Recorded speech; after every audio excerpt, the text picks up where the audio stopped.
అబ్బో ఇక్కడ కేజీ చీరలు కొంటే అర కేజీ చీరలు ఫ్రీ అంట. మంగళ్య షాపింగ్ మాల్ కేజీల్లో సేల్, టన్నుల్లో ఆనందం. తెలంగాణ రాష్ట్రానికి గుమ్మం లాంటి జిల్లాల్లో రాజకీయం ఇప్పుడు అగ్నిగుండాన్ని తలపిస్తోంది. అగ్గిపిడిగులు లాంటి సీనియర్ ఆడపడుచు ఒకవైపు, అస్సలు తగ్గేదేలే అంటున్న ప్రత్యర్థి నాయకుడు మరోవైపు. వెరసి ఖమ్మం జిల్లా పాలిటిక్స్లో నిప్పు కణికల్ని వెదజల్లుతున్నాయి. నువ్వెంత అంటే నువ్వెంత అంటూ సవాళ్లు విసురుకుంటున్న నాయకులు రాజకీయ దుమారానికి కారణమవుతున్నారు. ఇంతకీ ఎవరా నేతలు, ఎందుకోసం ఈ అమీతుమి? ఖమ్మంలో పొలిటికల్ కాక, పువ్వాడ వర్సెస్ చౌదరి. దుమారం రేపుతున్న పొలిటికల్ పిండాలు. తోక కత్తిరిస్తానంటున్న రేణుక. తెలంగాణ రాజకీయాల్లో ఖమ్మం జిల్లా ప్రత్యేకం.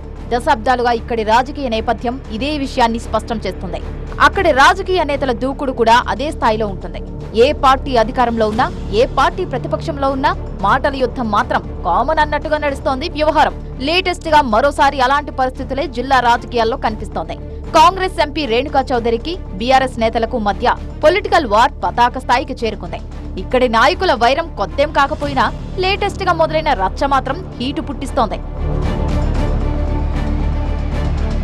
సందు దొరికితే చాలు కాంగ్రెస్ సర్కార్పై బీఆర్ఎస్ నాయకులు విరుచుకుపడుతుంటే, గులాబీ నేతల మాట వినిపిస్తే చాలు విమర్శలతో చెలరేగిపోతున్నారు రేణుకా చౌదరి. ఎక్కువ చేస్తే తోక కట్ చేస్తానంటూ లేటెస్ట్ గా కారు పార్టీ నేతలకు ఆమె స్ట్రాంగ్ వార్నింగ్ ఇవ్వడం పొలిటికల్ చర్చకు దారితీస్తోంది. కాంగ్రెస్ పార్టీ ఆయనకు పునాదేసి ఎమ్మెల్యే ఇచ్చి అన్ని చేస్తే దిక్కుమాలిన బతుకు వాళ్ళు ఓడిపోయి అక్కడ పిండాలు పెట్టే కార్యక్రమాలు ఆయన పెట్టుకుంటున్నాడంట. పొరపాటున పాపం దారి తప్పి స్పృహ లేక పిండాలు పెట్టుకోవాల్సింది కేసీఆర్ గవర్నమెంట్కి అయిపోయింది. అది దానికి పిండాలు పెట్టుకుండేది పోయి మాకు పిండాలు పెడతానని బయలుదేరినాడు ఒక మొనగాడు. పిచ్చి వేషాలేసి తోక ఎక్కువ ఊగిలాడిస్తే కత్తిరించి సున్నం పెట్టేది మా కార్యకర్తలకు బాగా తెలుసు. అంతటితో ఆగలేదు ఈ ఫైర్ బ్రాండ్. మాజీ మంత్రి పువ్వాడను టార్గెట్ చేస్తూ తీవ్ర విమర్శలే గుప్పించారు. ఎస్కాట్ లేకుండా సొంత ఇలాఖాకు రాలేకపోతున్నారంటూ ఎద్దేవా చేశారు. అసలు ఓడిపోయిన వారికి ఎస్కాట్ ఇవ్వాల్సిన అవసరం ఏముందని ప్రశ్నించారు. అంత భయంగా ఉంటే నియోజకవర్గానికి రావాల్సిన అవసరం ఏంటని అంటున్నారు. ప్రోగ్రాములు పెట్టి కార్లు అక్కడి వరకు చేరాల్సిన అవసరం ఎంతైనా లేదు. ఒక మాజీ ఎమ్మెల్యేకి మీరేమంత ఎస్కాట్ ఇవ్వనక్కర్లేదు. మా ప్రభుత్వ అధికార వసతులన్నీ నీకు కావాలి అని మీరు మాకు మాట్లాడి మా ముఖ్యమంత్రి మీద మీరు పిండాలు గడిది గుడ్లు అని చెప్పి మాట్లాడుతూ ఉంటే ఓర్పో సహనం నా దగ్గర లేదు. ఇంకా I will not tolerate such non sense. Clearly చెప్తున్నా. ఖమ్మం తన అడ్డా అని మరోసారి ప్రకటించారు రేణుకా చౌదరి.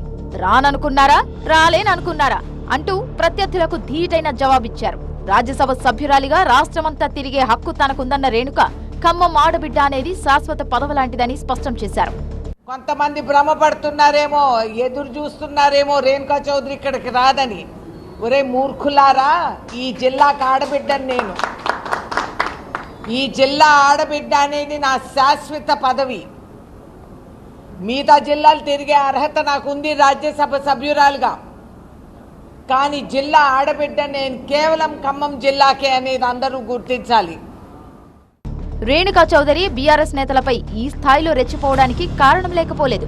ఇటీవల భద్రాద్రి జిల్లాలో సీతారామ ప్రాజెక్ట్ నీళ్లు రావడం లేదంటూ కొందరు బీఆర్ఎస్ నేతలు కాంగ్రెస్ పార్టీకి పిండ ప్రదానం చేసి నిరసన తెలిపారు. ఈ నిరసన కార్యక్రమం పువ్వాడ నిర్దేశకత్వంలోనే జరిగిందన్నది రేణుకా చౌదరి డౌట్ కావచ్చు. అందుకే మాజీ మంత్రిపై మాటల తూటాలతో విరుచుకుపడ్డారు.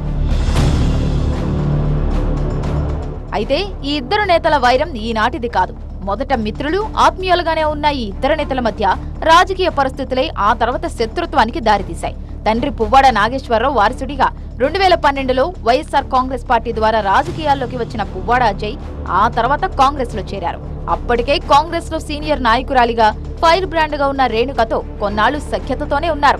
2014లో ఖమ్మం అసెంబ్లీ నుంచి కాంగ్రెస్ అభ్యర్థిగా టీడీపీ అభ్యర్థి తుమ్మల నాగేశ్వరరావుపై గెలిచిన పువ్వాడ 2016లో అధికార బీఆర్ఎస్ వైపు వెళ్లిపోవడం జిల్లా రాజకీయాల్లో కీలక మార్పులకు కారణమైంది. 2018లో బీఆర్ఎస్ టికెట్ పై గెలిచి కేసీఆర్ కేబినెట్ లో మంత్రిగాను అజయ్ పనిచేశారు. కాంగ్రెస్ నుంచి గెలిచి బీఆర్ఎస్ లో చేరడంపై అప్పటి నుంచి అజయ్ ని టార్గెట్ చేస్తూనే ఉన్నారు రేణుక. ఇద్దరు నేతల మధ్య మాటల తూటాలు పేలుతూనే ఉన్నాయి. అప్పటి వరకు ఒకే పార్టీలో ఉన్న ఈ ఇద్దరు ముఖ్య నేతలు ఆ తర్వాత ప్రత్యర్థులుగా మారిపోయారు. రాజకీయంగా ఢీ అంటే ఢీ అంటున్నారు. అయితే 2023లో పువ్వాడ ఓడిపోవడం, ఆ తర్వాత రేణుకా చౌదరి రాజ్యసభకు ఎన్నికవడం జిల్లా రాజకీయాలను మరోసారి మార్చేసింది. అటు ఇటు అయిందన్నట్టుగా అప్పట్లో పువ్వాడ హవా నడిపిస్తే ఇప్పుడు రేణుకా శకం నడుస్తోంది. సందర్భం ఏదైనా, వేదిక ఏదైనా, డైరెక్ట్ ఆర్ ఇండైరెక్ట్ పువ్వాడను టార్గెట్ చేస్తూనే ఉన్నారు రేణుక. వీరిద్దరి మధ్య ఈ స్థాయి వైరానికి బీజం కాంగ్రెస్ లోనే పడిందట. టికెట్ విషయంలో పోటీ, పరస్పర ఆరోపణలు, విమర్శలే మిత్రులుగా ఉన్న వారిని శత్రువులుగా మార్చేశాయి. పువ్వాడ మంత్రిగా ఉన్నప్పుడు కాంగ్రెస్ నేతలు కార్యకర్తలపై అక్రమ కేసులు పెట్టించి వేధించారని, అవినీతికి పాల్పడ్డారని రేణుగా మొదటి నుంచి ఆరోపిస్తున్నారు. అయితే ఆధారాలు లేకుండా ఆరోపణలు చేయడం సరికాదంటూ వాటిని ఖండిస్తూనే ఉన్నారు పువ్వాడ. ప్రత్యక్షంగానో పరోక్షంగానో ఒకరిపై ఒకరు మాటల తూటాలు పేల్చుకుంటున్న ఈ ఇద్దరు నేతలు ఉప్పు నిప్పులా మారి జిల్లా రాజకీయాల్ని చిటపటలాడేలా చేస్తున్నారు. రోజులు గడుస్తున్నా, ప్రభుత్వాలు మారుతున్నా ఈ తంతు ఇలాగే కొనసాగుతోంది. మరోసారి మొదలైన ఈ మాటల యుద్ధం ఏ మలుపు తీసుకుంటుందో చూడాలి మరి. అబ్బో, ఇక్కడ కేజీ చీరలు కొంటే అర కేజీ చీరలు ఫ్రీ అంట. మంగళ్య షాపింగ్ మాల్ కేజీల్లో సేల్, టన్నుల్లో ఆనందం.